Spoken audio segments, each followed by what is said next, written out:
বন্ধুরা, আবার একটা নতুন ভিডিও নিয়ে চলে আসলাম। সবাই ইলিশ মাছ দিয়ে বিরিয়ানি করে, আমি ডিম দিয়ে আর কাতলা মাছ দিয়ে করবো। দেখো, ডিম নিয়ে নিয়েছি আর আলু নিয়ে সেটা সিদ্ধ করে নেবো। আর এই পেঁয়াজটা লাল করে ভেজে নেবো।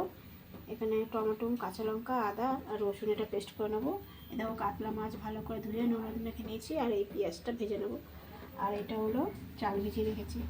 রাইস কুকারে করবো। মশলা টশলা সব কষিয়ে নিই গ্যাসে আর রাইস কুকারে বসিয়ে দেবো। ডিমটা আলুটা সিদ্ধ করে মাছটা সব ভেজে নিই, তারপর তোমাদের আবার দেখাচ্ছি। সব কিছু ভাজা হয়ে গেছে। এলাচ, দারচিনি আর লবঙ্গ দিয়ে দিলাম। পেঁয়াজটা দিয়ে দিলাম,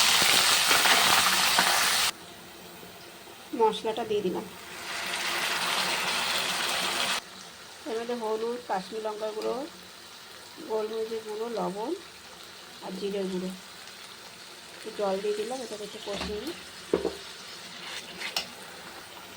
আলুটা আর মাছটা দিয়ে দিলাম, এটা একটু কষিয়ে নিই। চালটার মধ্যে দিয়ে দেবো। এটা কষানো হয়ে গেছে, রাইস কুকারে দিয়ে দেবো। জল অতটা দিয়ে দেবো, দিয়ে দিয়েছি। এবার জলটা দিয়ে দেবো। এই দেখো বন্ধুরা, দিয়ে দিয়েছি আর বাদ বাকিটা একটু পরে দেবো। এই দেখো, বসিয়ে দিয়েছি। একটু নুন দিয়ে দিয়েছি, কারণ নুনটা অল্পই হয়েছিল। একটু আমুল দুধ গুলিয়ে নিয়েছি। এই দেখো, কেওড়া জল দিয়ে দিলাম, একটু গোলাপ জল দিয়ে দিলাম।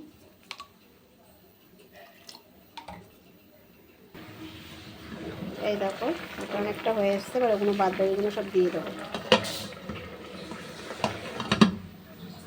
এই দেখো, ডিম দিয়ে দিয়েছি আর এই দেখো ঘি দিয়ে দিলাম।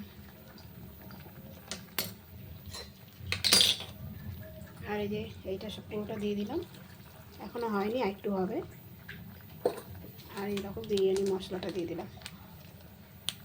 ভিডিওটা অনেক বড় হয়ে গেল। আর এই দেখো, চিনি দিয়ে দিলাম। এবার ঢেকে দেবো। এই দেখো বন্ধুরা, যখন হয়ে যাবে নিজের থেকে অফ হয়ে যায়। দেখো, হয়ে গেছে।